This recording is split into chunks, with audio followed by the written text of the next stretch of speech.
Welcome. You're listening to another episode of AML Conversations, where we sit down with some of the brightest minds in the financial industry to explore topical matters around financial crime and compliance.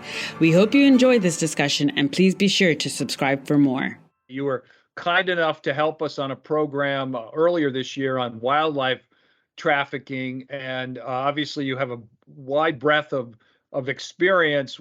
But one of the things we want to talk about specifically today is a brand new podcast that you're involved in that just came out. It's called The Nation For Thieves. It's from Lionsgate Sound. It's on Apple Podcasts. There's going to be 7 episodes. 4 have already dropped. And it's thematically about the broad issue of kleptocracy, corruption. And as we know in the financial crime prevention community, that sort of moves everything. So first, before we talk about some of the themes in that program, and want to make sure everybody will send them a link so they'll know where to find this. Tell us a little bit about your experience in this space. You started off at the FBI. Now you're working for the Sentry as a special investigator. Give us a sense of how you moved to, when you went to the FBI, how you started to look at corruption issues, and then I'll ask you a couple of follow-ups about what it was like then and what it's like now. Well, John, it's great to talk to you again. Anyway, it worked out like the perfect storm. I was on a terrorism special ops squad at Washington field office, and I had done that for a couple of years. I was looking for something else, and I was transferred to a squad that did international money laundering, and asset recovery. And I laugh because people go, "Oh, you do asset forfeiture." I'm like, no, you don't get it. Asset forfeiture, I said, crimes are done for money, and I take that money away from them. Right. And so I loved working on international money laundering and asset recovery cases because I was going after some of the people that were the worst of the worst, right? I mean, people who had looted initially millions, hundreds of millions, and then billions of dollars from state coffers, which again has this horrible trickle-down effect to abject poverty, kleptocratic regimes. So, I got into my first, what you would call kleptocracy now, but was just called international corruption back in 2003 with the Lazarenko case, Pavel Lazarenko, former prime minister of Ukraine. I ended up seizing $258 million from Lazarenko, and went on to seize another $630 million from the former president of Nigeria, Sani Abacha. And I started to be the go-to person for those types of investigations. And eventually by 2014, 2015, it was called kleptocracy. And but what you really find out is that corruption is kind of the root of all evil when it comes to what's going on in some country, whether you look at Venezuela, South Sudan, Myanmar, Equatorial Guinea. There's a huge link between what the problems of the country and corruption. And one of the things people don't always associate, when there's corruption in a government, the impact it has on day-to-day people, on the economy, obviously, because funds that could be used to help with, medicine supplies and water, utilities that go, unused there. So that's one thing, but it definitely affects education and so many other spaces. But there are so many countries that are corrupt. Give us, we'll talk about South Sudan because I know that's something you're working on, but how does it relate to Ukraine, Russia, these issues today? We'll go back in time a little bit, but I'm curious because I know that some of the things you've talked about in your podcast, and then I do want to go back to talk about Lazarenko and Abacha because of rigs. But tell us a little bit about today, how it's impactful, if it is at all, the corruption that has occurred in Russia. Has that had an impact on the war in Ukraine, vice versa?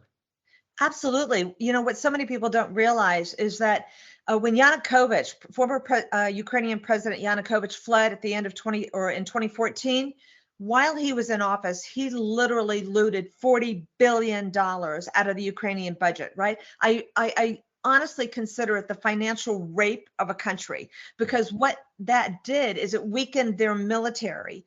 and literally opened the door for Russia to annex or seize, steal, take Crimea. Right. And they were able to do that because there was no money that was in the military. I landed in Kyiv just like 10 days after Yanukovych fled. And literally, I said, "Hi, I'm Debbie LaPrevotte. I'm with the FBI." And the guy goes, "We're being invaded. Could you come back?" They're lining up on our eastern border, and they had no bullets in their gun. I mean, so the looting of Ukraine weakened their military and opened the door for Putin to take Crimea and invade Ukraine. So here we are. The next president, Poroshenko, another $5 billion left Ukraine. And again, both Yanukovych and Poroshenko were Putin's men. So, now you have President Zelensky, who's trying to rebuild a country, but a country that's been looted of $45 billion that, as you said, didn't go into education, didn't go into healthcare, didn't go to fortify their border and protect and arm their military so that they could protect themselves. So yes, there is a direct correlation between the corruption and political looting of state coffers and what's going on today with Russia invading Ukraine again. Going back to the early 2000s, right after 9/11, and the issue with, as you talk about in your podcast, Riggs Bank. I always like to say when I teach, I also teach a class at George Mason. When I do, I always say that's the clear model of reputation risk, right? So Riggs Bank, very popular institution, well known, it's gone. And why is it gone? I'll let you tell the story, but it's a perfect example of when financial institutions don't do the right thing and get in, and they enable oligarchs and kleptocrats and that sort of thing. But I know you were involved. You were at the FBI at that time. Tell us a little bit about that. Oh yeah, I mean, it is the poster child for don't do this, right? As a financial institution, and as you said, institutional reputation. I mean, they were knowingly laundering money for Pinochet, for Equatorial Guinea, and the Obiang family. Money would come in. I remember a suitcase stuffed with like $4 million. And it was just deposited without any of that pesky paperwork that's required for a suspicious activity report or a currency transaction report. The rules that banks are supposed to follow for reputational integrity and just for honesty, right? And so one of the people I ended up arresting, Simon Carreri and his wife, the vice president of Caribbean accounts at Riggs Bank. And it was interesting because they had moved $1 million out of the country. And I believe when we arrested his wife, they had children. And the judge told Nene Carreri, Simon's wife, I assume you would like to be out on bond, but you have $1 million outside of the country. So I see you as a flight risk. So, but return that money and maybe we could arrange bail. And so we were able to get $1 million back into the country. But yeah, I mean, they certainly put financial transactions over what was right for the bank and what was morally and legally their obligation. The corruption then and corruption today. So a broad question is, how different or similar is it? Obviously, there's more ways to move money now. Obviously, there's you talk about cryptocurrency and all the things related to that. But just in terms of process, if you were an FBI agent today, would investigating corruption and kleptocracy be similar? Besides the changes in technology, which I get, I'm sure you still talk to some of your former colleagues and all of that. Is it similar in terms of thematically what you're going after, or has it changed drastically? Give us your sense of that. Well, I will tell you, the first thing that I noticed right as I was leaving at the end of December 2015 was that the quantity of money that's stolen is just so much greater, right? Mm-hmm. Abacha was the first case where I had to stop saying millions or hundreds of millions and start saying billions. And then, of course, you see Malaysia's one MDB case, and there's 5 billion. But when I left the FBI, I had at least 10 cases where governments were missing in excess of $1 billion to $5 billion. Obviously, Ukraine, 40 billion. And Moldova lost $1 billion in 3 days back in the day, and now they're missing, I believe, around 20 billion. So the amounts of money that are being stolen is just ridiculous. That being said, if you're an investigator, it is so much easier to find where $1 billion went, because it's hard to carry $1 billion, right? So money does move electronically. There is a paper trail.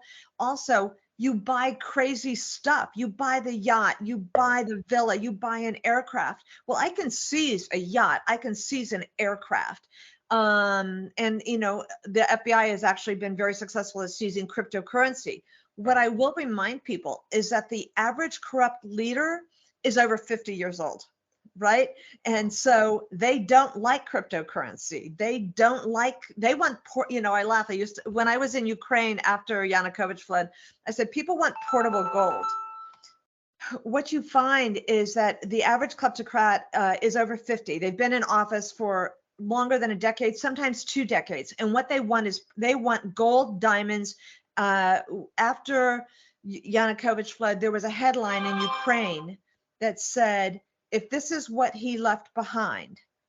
And what they found is when they searched Edward Stavinsky, the former Minister of Petroleum's apartment, they found 42.8 kilos or 100 pounds of portable gold, trays of diamonds, $5 million, still shrink wrapped with Fed Reserve bundle images on it. And I said, my goodness, what, he couldn't shove a few more ingots in his pocket? He couldn't pour the diamonds into his pocket before he left? And that was why, if this is what he left behind, what did he take with him? So, no, I will have to say, for the most part, tracing the money is similar. There's going to be a paper trail because you're trying to move hundreds of millions to billions of dollars. You are offshoring it often in things that are tangible. Yachts, property, aircraft, vehicles, villas, more than one home, and you're trying to get it to a safe haven so they have access to it. And most of those safe havens nowadays will cooperate. And China, Iraq, Syria, there are certain places in the world, obviously, where the U.S. will have a difficult time recovering assets or getting any cooperation. But there's, like, Switzerland used to be that black hole. Well, it's not anymore. The Seychelles used to be another black hole, and they're not anymore. So I would say it's a lot better. I mean, it's improved our ability to trace and recover assets internationally, even over a decade ago. How does these oligarchs, these kleptocrats, they can't just do this on their own. So obviously they need enablers. Are they elected officials in some of these governments? I know it depends on the jurisdiction, so I get that. But just in general, it seems to me that you're going to have a lot of support for what you're doing. What do you find with a lot of these investigations? Like, is it just the corruption is so widespread that they sort of get support from leaders in exchange, sort of the quid pro quo that they always talk about? Generally speaking, how do they get away with this?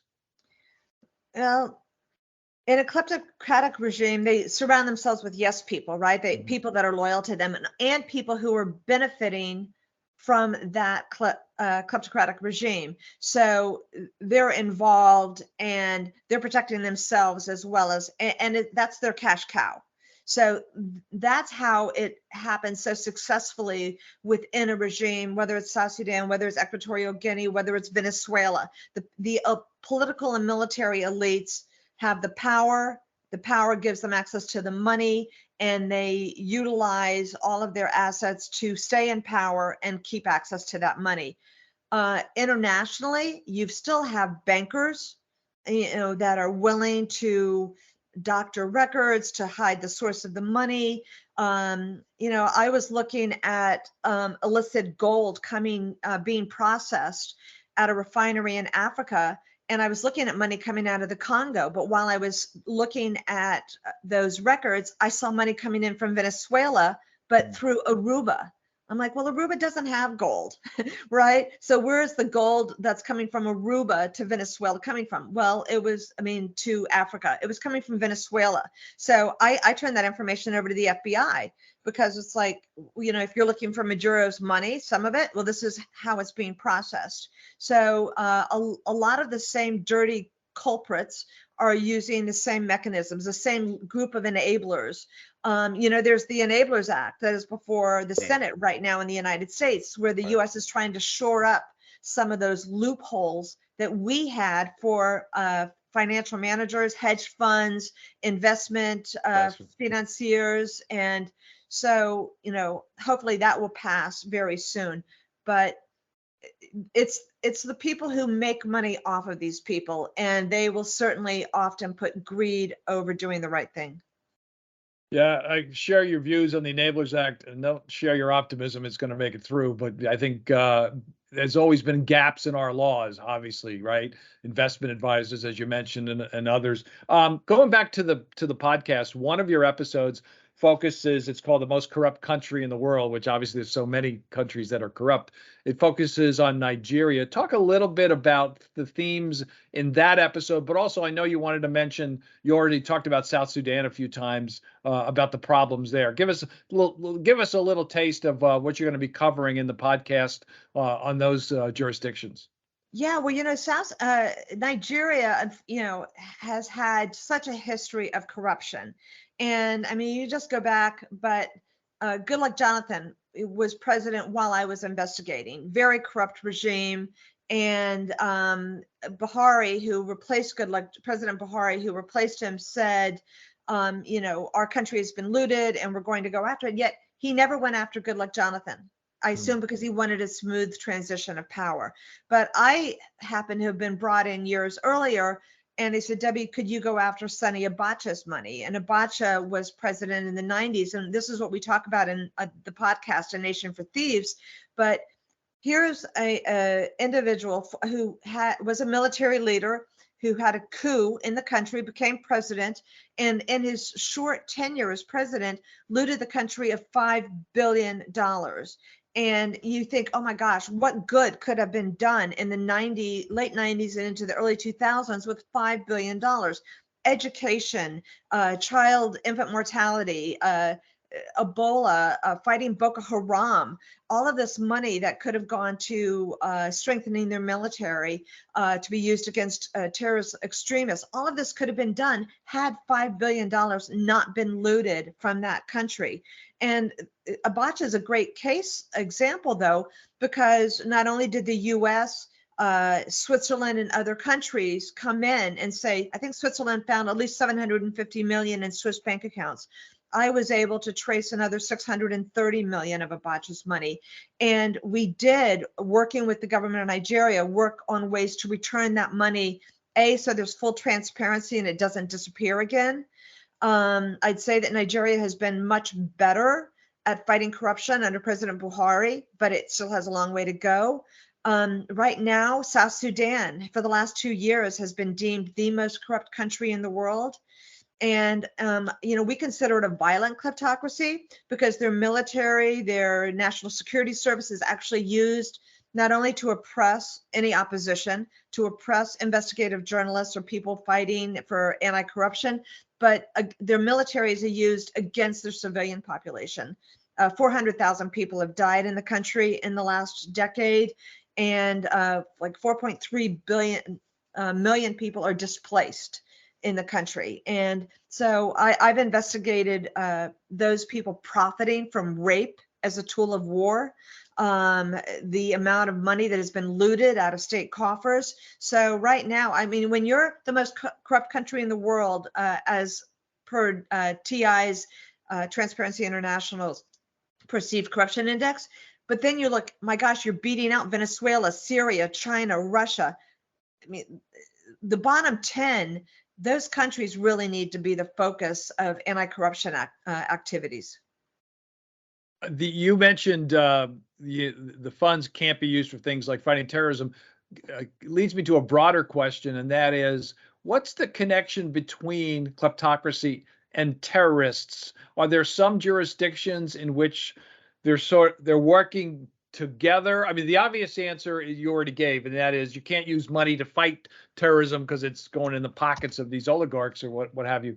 But is there In your investigations, your work, either at the FBI or now, what's the connection to terrorism and terrorist financing when there's this level of corruption? Well, I think a great deal of it has to do with the inability to maintain an honest control of their country, because the country is already, because of corruption, in such dire straits, right? You have people facing famine, starvation, flooding, food insecurity, medical insecurity, COVID. And while money is being looted and your civilian population is hurting, often your military is weakened, and then you open the door to people like Boko Haram and other militant extremists who are now fighting that government. That government's main purpose is to stay in power and to keep a tight control over state coffers and access to money. They have weakened their country, though, by having an ineffective government. People who, like in South Sudan, some state government employees haven't been paid in 6 months. You think they're coming to work? You think they're doing their job? No, they're out with other jobs so they can feed their families. The military is weak, and the civilian population is not in a position to fight back. They're just existing and trying to keep alive, in many cases, having trouble to feed their families. They don't have jobs. There is no currency. There is a huge, 1,000% inflation. So now you have somebody like Boko Haram and Al-Shabaab and other militant groups coming in and fighting the existing regime. And it just creates such a level of chaos in the country. I want to also give you a chance to talk about the Sentry, the organization you work for now. Tell us a little bit about that and the work that you do there. Yeah, I mean, I was just so fortunate. When I retired from the FBI, what a lot of people don't know is our mandatory retirement age for agents is 57. And so I was getting ready to retire, and all I wanted to do is keep being an investigator, right? I mean, I just love what I do, and I know my skill set, that's it. And so I got the Sentry, which was co-founded by actor George Clooney and John Pendergast. It's all about not just fighting corruption, but it's corruption that is fueling war crimes, atrocities, and violence. So, like, we haven't looked at Nigeria because Nigeria is a corrupt country, but the government isn't attacking their own civilian population, right? So we have been concentrating on South Sudan, Central African Republic, and the Democratic Republic of Congo, Central Africa, but we've recently expanded to look at Myanmar, Zimbabwe, Libya, and Azerbaijan. So we really look at greed that's fueling atrocities and conflict. So I've been investigating South Sudan now for the last going on 7 years. Wow. Get you out of here on this. One of the things that, our community, our broad community, is financial crime prevention folks in the government and in the private sector, in firms and institutions. You already mentioned the Enablers Act. What's your general sense of how the financial sector is doing in terms of being both proactive and in some cases reactive, but proactive in attempting to go after what I'll just say euphemistically, the bad guys? Obviously, there's been AML laws on the books for decades. We'd like to think that we're doing a lot of good things. But what's your sense when you talk to not a bank president, but an AML professional in those institutions? Do you feel that in general they're getting the support they should get? They're not doing enough, because it's never enough. But what's your sense of what I would consider to be our colleagues in the private sector in terms of how they're doing? I will tell you, the AML investigators that work for banks that I know have just been doing a phenomenal job, but I would say it all comes down to resources. Yeah. The AML aspect of banking does not make money for the bank, and it is a financial institution whose one of their goals is to reap a profit. Right. And I think more money needs to be dedicated to, because the reality is, for the majority of countries that I look at, when money is offshored and capital flight, money leaves the country, it's leaving in US dollars for so much of that money. And that means it's transversing through U.S. financial institutions. So I think as good of a job as they have been doing and as cooperative as they are with law enforcement, more assets could always be dedicated to funding the anti-money laundering efforts for all the major financial institutions. I am glad that the Enablers Act or the Crooks Act or the Patriot Act have all pushed to get better regulation and requirements for banks and other financial institutions to have stricter policies and really be the watchdogs and the gatekeepers of the money moving through U.S.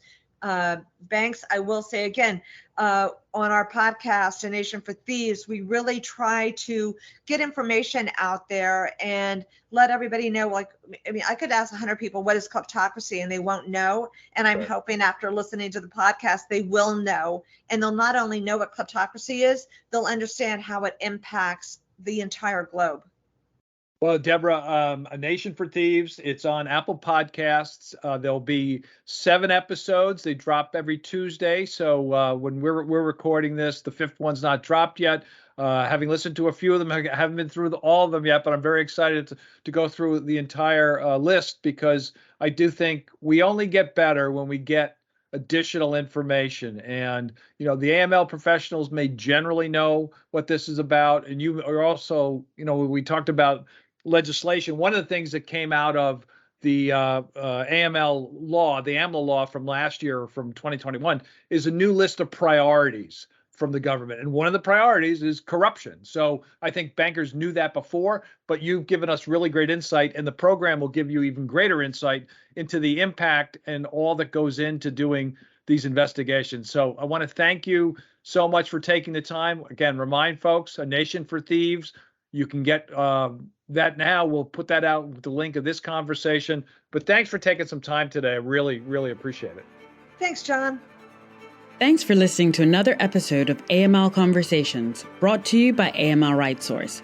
To make sure you're staying up to date with what's going on in the industry, be sure to subscribe wherever you listen to your podcast to get the latest episode.